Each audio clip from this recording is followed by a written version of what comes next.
February 2nd, 1945, 11:23 a.m., Holzheim, Belgium. First, Sergeant Leonard Funk walks around the corner of a farmhouse and stops dead. 90 German soldiers are staring at him. Half of them are holding weapons. The other half are picking up rifles from a pile. On the ground, 4 American GIs kneel in the snow with their hands behind their heads. These Germans were prisoners 20 minutes ago. 80 of them captured by Funk's company during the assault on this village. Guarded by 4 men, all that could be spared. Now they're free, armed, and organizing to attack Company C from the rear. A German officer steps forward, shoves an MP-40 submachine gun into Funk's stomach, screams something in German. Funk doesn't speak German. Neither do any of the Americans. The officer screams again, louder, face turning red. Funk looks at the 90 Germans, looks at his 4 disarmed soldiers, looks at the MP-40 pressed against his gut, and starts laughing. The German officer's face twists with confusion, then rage. He screams louder. Funk laughs harder. What happens next takes less than 60 seconds. 21 Germans. Vildi. The rest will throw down their weapons and surrender. And Leonard Funk will earn the Medal of Honor for one of the most insane acts of combat in World War II. All because he couldn't stop laughing. Leonard Alfred Funk Jr. was born August 27th, 1916 in Braddock Township, Pennsylvania. A steel town, smokestacks and foundries lining the Monongahela River, 8 miles east of Pittsburgh. Funk grew up fast, learned responsibility early. By the time he graduated high school in 1934, he'd already been taking care of his younger brother for years. The Great Depression was grinding through its 5th year. Jobs were scarce. College was a fantasy. June 1941. With war raging across Europe and Asia, Congress extends the draft. Funk's number comes up. He reports to the induction center at Willingsburg, Pennsylvania. He's 24 years old, 5 feet 5 inches in, tall, 140 pounds. The Army physical examiner looks at him and probably thinks clerk duty. They're wrong.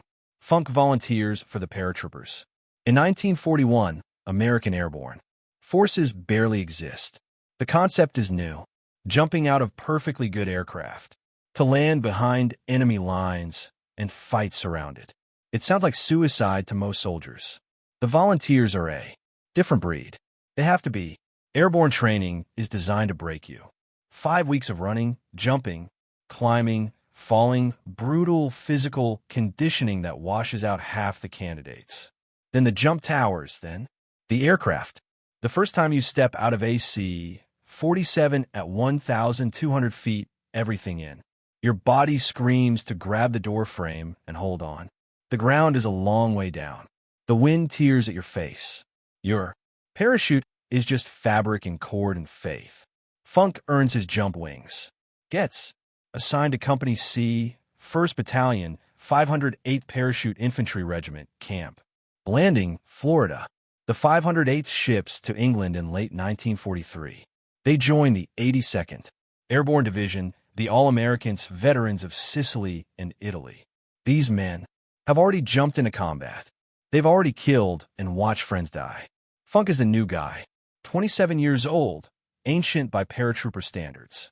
Most of his squad mates are barely 20. But Funk has something they don't. Maturity, steadiness, the kind of quiet competence that makes men follow you into hell. By D-Day, he's a squad leader. By the time of the Bulge, he'll be acting company executive officer. First, though, he has to survive Normandy. June 6th, 1944, 1:30 a.m. The C-47 sky train shudders as flak explodes around it. Funk is standing in the stick, the line of paratroopers waiting to jump. 60 pounds of equipment strapped to his body.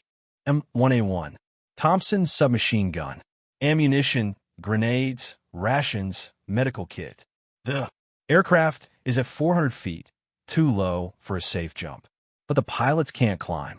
German anti-aircraft fire is everywhere. Tracers arc through the darkness like angry fireflies. The men can hear fragments pinging off the fuselage. The Normandy invasion involves 13,000 paratroopers from the 82nd and 101st Airborne Divisions. They're supposed to land behind the beaches, secure bridges and crossroads, prevent German reinforcements from reaching the coast. Nothing goes according to plan. The green light comes on. Funk jumps. The prop blast hits him like a truck. Then the chute deploys, and the world goes quiet. Below him, France occupied. France. Enemy territory in every direction. The D-Day airborne operation is chaos from the first minute. German anti-aircraft fire has scattered the formations across 50 miles of French countryside. Paratroopers are landing in flooded fields and drowning under the weight of their equipment. Others come down in the middle of German camps and die before they can cut free of their harnesses. Funk lands hard. His ankle twists on impact, badly sprained, maybe fractured. The pain is immediate and intense. Every step will be agony for the next 2 weeks. But he can walk, he can fight, and that's all that matters. He gathers his chute, buries it, and starts moving. He's 40 miles from his drop zone. 40 miles of German-held territory in the dark. Alone. Within hours, he's collected a group of lost paratroopers. Men from different units, different companies, different regiments. 18 of them eventually, all of them looking for leadership. Funk gives it to them. For 10 days, Funk leads this group through German-held territory. Traveling at night, hiding by day, fighting when they have to. He insists on serving as lead scout despite his injured ankle, putting himself in the most dangerous position to protect his men. They link up with Allied forces on June 17th. Every single man survives. Not one casualty. 10 days behind enemy lines. 40 miles of German-occupied France. And Leonard Funk brings them all home. The Silver Star, third highest combat decoration, plus a Bronze Star for meritorious service, plus his first Purple Heart. Funk is just getting started. September 17th, 1944, Holland. Operation Market Garden. The largest airborne assault in history. 35,000 paratroopers dropping into the Netherlands to capture a series of bridges across the Rhine. British, American, Polish forces all jumping together. If it works, the Allies will be in Germany by Christmas. Field. Marshal Montgomery's plan is ambitious, maybe too ambitious. Funk only knows his mission. Support the landings, secure the drop zones, kill Germans. After touching down, his company secures their objective. Standard stuff. The 508th is operating near Nijmegen, helping to capture bridges. Then Funk notices something that isn't part of the plan. 3 German 20mm flak Vierling anti-aircraft guns are firing at the incoming Allied gliders. The gliders carry reinforcements, jeeps, artillery, pieces, ammunition, medical supplies. If those guns keep firing, hundreds of men will die before they even hit the ground. The gun position is dug in on high ground near Weiler. Approximately 20 German soldiers manning the weapons and providing security, sandbags, camouflage, interlocking fields of fire. Funk has 3 men. Standard military doctrine says you need a 3:1 advantage to assault a prepared position. Funk has the opposite. He's outnumbered 7-1. He attacks anyway, leading from the front. Funk and his 3-man patrol assault the German position. They kill the security detachment, storm the gun emplacements, neutralize all 3 weapons and their crews. 20 Germans, 3 Americans. The guns go silent. The gliders land safely. The Distinguished Service Cross, second highest decoration for valor, 1 step below the Medal of Honor. Funk now has a Silver Star and a DSC, 2 of the rarest combat decorations in the American military. Most soldiers who earn even 1 are considered heroes for life. Funk still isn't done. December 16th, 1944. The Germans launch their last desperate offensive. The Battle of the Bulge begins. For the Americans, it's a nightmare. The weather is brutal. Snow, ice, temperatures dropping to 5 degrees below zero. Men freeze to death in their foxholes. Weapons jam. The cold is as deadly as the Germans. Then comes Malmedy. December 17th, 1944.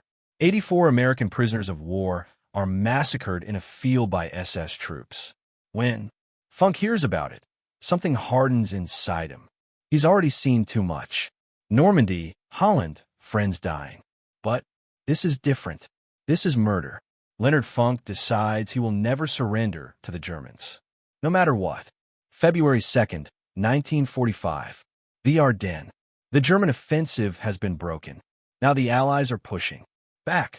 Company C, 508th Parachute Infantry, gets orders to capture the Belgian village of Holzheim. They are under strength. The executive officer is dead. Funk is now acting executive officer. He looks at his depleted roster and makes a decision. He walks to the company headquarters tent. Inside are clerks, supply personnel, cooks. You're all infantry now, Funk tells them. He forms a makeshift platoon. 30 men who've spent most of the war behind desks. They march to Holzheim through waist-deep snow in a driving blizzard. They clear the village. 80 prisoners are taken and corralled in a farmyard. Funk can only spare 4 men to guard them. He heads back into the fight. While Funk is gone, a German patrol, disguised in snow capes, overpowers the 4 guards. They free the 80 prisoners. 90 Germans now, armed and organizing to attack Company C from the rear. That's when Leonard Funk walks around the corner to check on the prisoners. He rounds the corner of the farmhouse and freezes. His 4 guards are on their knees. 90 Germans, armed, are ready for battle. The German officer strides forward, shoves his MP-40 into Funk's stomach, screams a command in German. Funk doesn't speak German. He looks at the 90 Germans, looks at his 4 men, looks at the gun in his gut. He remembers Malmedy. He remembers his decision. So he starts laughing. The officer screams louder. Funk laughs harder. For a few critical seconds, the German is completely thrown off. And Leonard Funk uses those seconds. Still appearing to laugh, Funk slowly reaches for his Thompson, slung over his shoulder. The officer thinks he's surrendering it. Funk's hand closes on the grip. In one motion, he unslings it, brings the muzzle to bear, and fires. The officer falls dead. Funk pivots, firing into the clustered Germans. He screams at his men, "Pick up their weapons." The guards scramble for rifles. In 60 seconds of pure, concentrated violence, 21 Germans are dead. The rest throw down their weapons. The prisoners are prisoners again. The aftermath is swift. The Medal of Honor recommendation is undeniable. On September 5, 1945, President Harry Truman places the medal around Funk's neck. "I would rather have this medal," Truman says, "than be President of the United States." Leonard Funk became the most decorated paratrooper of World War II. Then he went home. He didn't write a book or give speeches. He took a job with the Veterans Administration in Pittsburgh and worked there for 27 years, helping other veterans. He rarely spoke of the war. He died in 1992 and is buried at Arlington, where a fitness center at Fort Liberty and a Pennsylvania highway bear his name. But most people have never heard of the short, quiet paratrooper who laughed at 90 Germans and killed 21 of them with a Tommy gun. Here's what his story tells us. War doesn't favor the big or the strong. It favors the ones who keep thinking when everyone else has stopped. When faced with impossible math, 90 against 1, a gun in his gut, Leonard Funk wasn't thinking about surrender. He was thinking about his men, about Malmedy, and about what he had already decided he would never do. So he laughed. Maybe as a tactic, maybe from sheer, absurd stress. And in the confusion that followed, he rewrote his own destiny in 60 seconds of thunder. Courage isn't about size or strength.